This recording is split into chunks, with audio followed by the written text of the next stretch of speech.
Phone में कोई अच्छी चीज तलाश करने जाओ तो बुरी चीज पॉपअप होती है और वो फोन आपको बुराई की तरफ लेकर जाता है।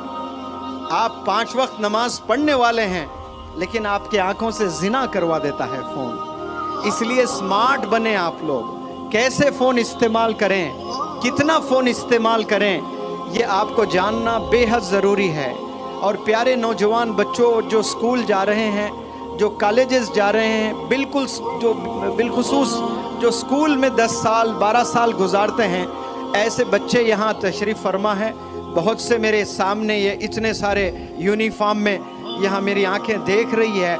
मैं आपसे एक मैसेज कन्वे करना चाहता हूँ आप लोग से कि जो बचपन में आप अपनी हाथों में क्या पकड़ते हो उससे डिसाइड करते हैं या उसी से आपका फ्यूचर डिपेंड करता है।